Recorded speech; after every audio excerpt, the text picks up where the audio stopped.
Eh bien salut tout le monde, c'est AZK.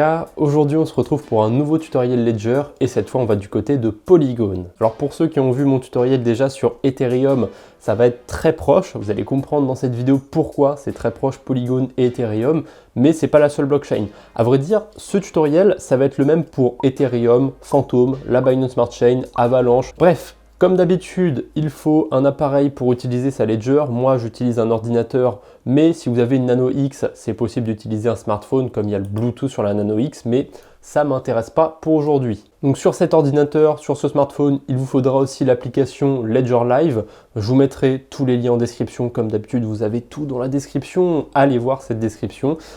Si vous n'avez pas de Ledger d'ailleurs, vous avez un lien pour en acheter une. Bref, il faut avoir acheté du Polygon déjà sur une plateforme centralisée ou n'importe où. Donc la première étape, on connecte sa Ledger à son PC par USB, parce que vous voulez, c'est pas mon souci. Et comme d'habitude sur l'application Ledger Live, on va sur l'onglet My Ledger qui va nous permettre d'ajouter ou de retirer d'ailleurs des applications. Et ces applications vont nous servir à interagir entre la blockchain et notre Ledger. Qu'est-ce que j'ai déjà d'installé sur ma Ledger? Donc je peux voir les apps installées, j'ai Ethereum et j'ai Flow. Alors Flow, on l'a vu dans le dernier tutoriel, donc n'hésitez pas d'ailleurs si ça vous intéresse. Mais pourquoi je n'ai pas la blockchain Polygon? Alors si je vais dans le catalogue, normalement j'ai même pas besoin de trop descendre, vous voyez, il y a Polygon Matic, je peux même l'installer parce que l'application est ultra légère, 2 kilooctets. Pourquoi je ne l'installe pas? Eh bien parce qu'elle sert un petit peu à rien, l'application Polygon. Déjà de une, pour l'installer, il me faudra forcément l'application Ethereum, c'est obligé. Et en plus, utiliser l'application Polygon ou utiliser l'application Ethereum, ça va revenir exactement au même. La seule différence, c'est qu'avec l'application Polygon, vous pouvez utiliser que la blockchain Polygon. Avec l'application Ethereum, vous allez pouvoir utiliser certes la blockchain Ethereum, mais aussi Polygon, aussi la Binance Smart Chain, aussi Phantom, etc., etc. En fait, il y a toute une catégorie de blockchains qui sont ce qu'on appelle EVM compatibles. Ils sont compatibles avec l'Ethereum Virtual Machine. Et toutes ces blockchains, on peut les utiliser avec les mêmes portefeuilles. Vous allez voir aussi que toutes ces blockchains, elles ont exactement la même adresse. La difficulté par rapport à ces blockchains, ça va être de votre côté d'être sûr d'interagir avec la bonne blockchain. Par exemple, sur Binance, vous allez le voir, on peut retirer du Matic sur plusieurs blockchains. Donc là, j'ai mes Matic, je peux faire retrait. Et si je décide de les retirer, je peux les envoyer sur la Binance Smart Chain, sur Polygon ou sur Ethereum. Le souci, c'est que l'adresse que vous avez, c'est exactement la même pour ces trois blockchains. Elle va commencer par 0x. Donc, il va falloir faire très attention selon ce que vous voulez faire avec vos Matic.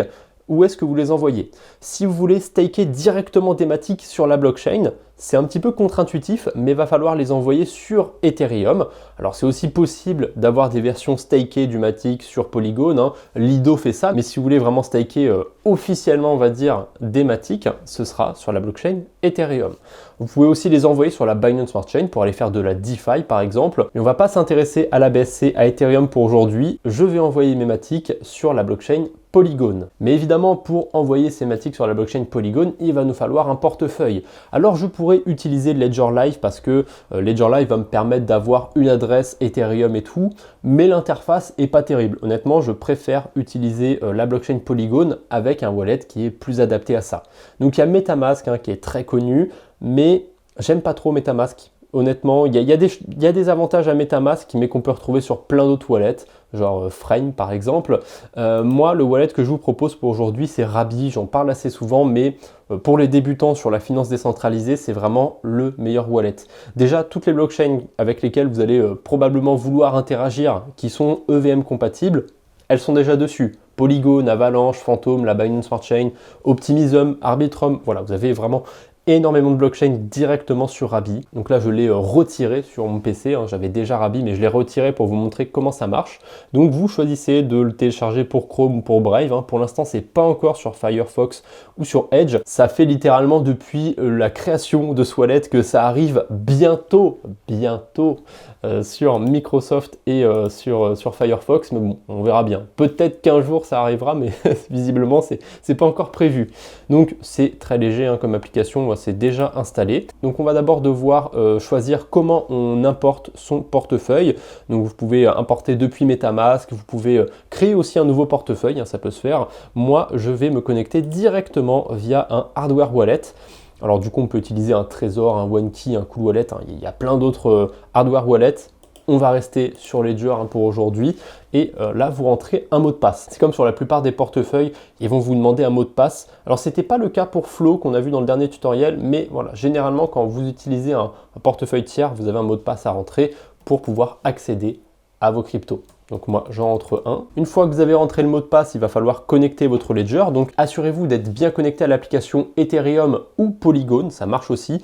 Mais franchement, il n'y a aucune différence à utiliser l'application Ethereum. Une fois que c'est fait, une fois que sur votre Ledger, vous êtes bien sur l'application Ethereum, là, il va vous charger, vous générer toutes vos adresses. Il y a un truc qu'on confond souvent dans les cryptos, c'est la notion de phrase de récupération, seed phrase, et de clé privée. Une clé privée et une seed phrase, c'est lié, certes, mais il y a une grosse différence qu'on a tendance à oublier, c'est que si vous avez une clé privée, vous avez forcément qu'une seule phrase de récupération qui est liée à cette clé privée. Alors qu'à l'inverse, avec une phrase, vous pouvez générer plein de clés privées. Je ne sais pas s'il y a une limite d'ailleurs, hein, je suppose qu'on peut en créer vraiment beaucoup, mais c'est pour ça que quand vous allez connecter votre Ledger, vous allez voir, hein, j'ai plusieurs adresses qui sont sur ma Ledger.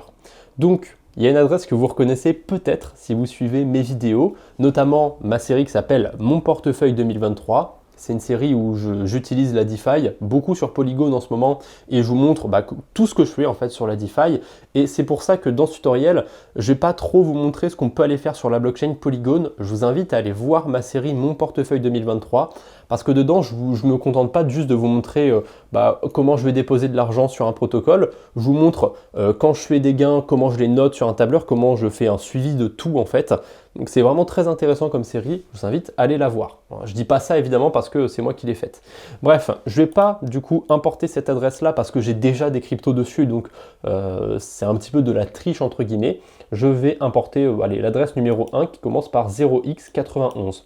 D'ailleurs, tant que je suis sur cette page, en vrai, je pourrais en importer plusieurs. Voilà, c'est pratique, hein, si vous voulez avoir plusieurs adresses avec la même clé Ledger, vous pouvez le faire. Donc forcément, hein, si on vous vole votre phrase de récupération, on peut littéralement vous voler l'argent qu'il y a sur toutes vos adresses, donc faites attention quand même si vous créez plusieurs adresses avec une seule et même ledger, une seule et même phrase. Bref, vous pouvez renommer aussi votre ledger. Moi, je vais l'appeler Ledger YouTube, magnifique. Donc voilà, c'est fait, c'est sélectionné. Bref, là, je peux quitter cette page maintenant et je vais vous montrer comment on envoie des cryptos sur son portefeuille. Donc c'est très classique, vous allez sur la petite extension Rabby ou MetaMask, hein, si vraiment vous avez envie d'utiliser MetaMask ou n'importe quel autre wallet, hein, vous êtes assez libre. Donc là, je suis sur l'interface de Rabby. Il y a quand même pas mal de choses qu'on peut faire dessus. Si vous êtes débutant, ça fait peut-être un peu beaucoup pour vous, mais là, ce qui va nous intéresser pour aujourd'hui, c'est juste ce petit bouton pour copier notre adresse.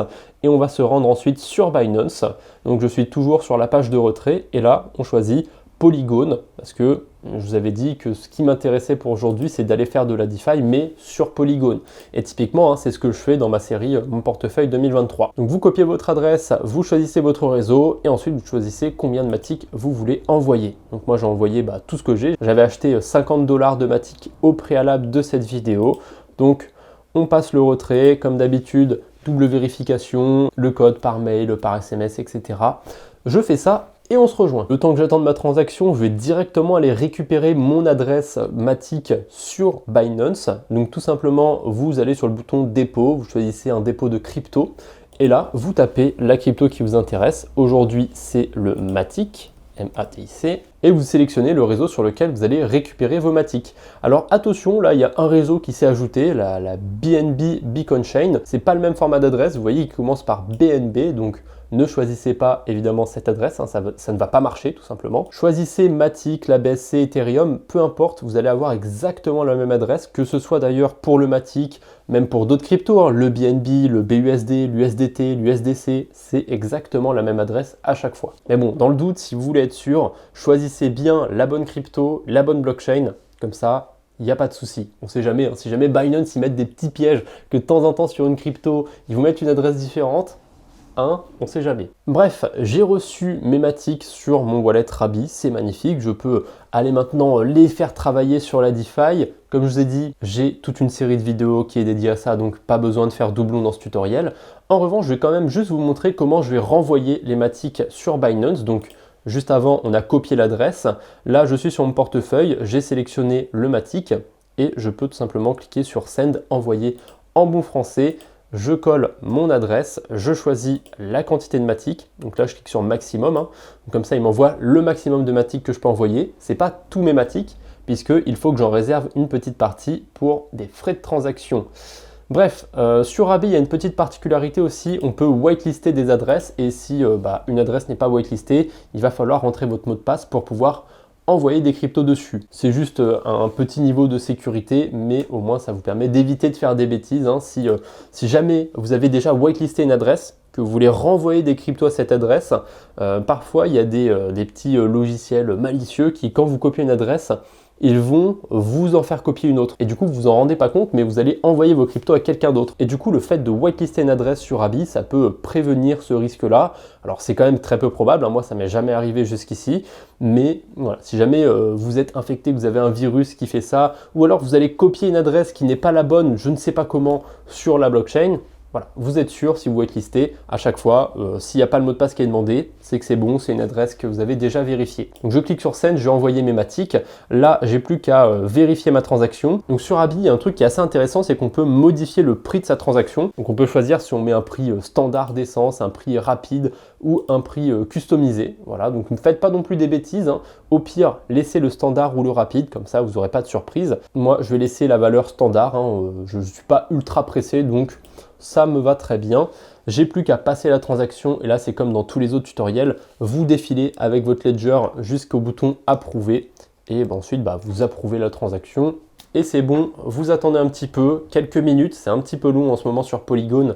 Le réseau est congestionné, donc vous attendez quelques minutes et vos matic vont arriver à destination sur votre compte Binance ou autre. Voilà, c'est tout pour aujourd'hui. J'espère que ce petit tutoriel vous aura plu. N'hésitez pas à mettre un like si c'est le cas et à me le dire en commentaire éventuellement. Si vous n'êtes pas abonné à la chaîne, vous ratez vraiment quelque chose, donc faites-le. Moi, je vous invite à le faire en tout cas.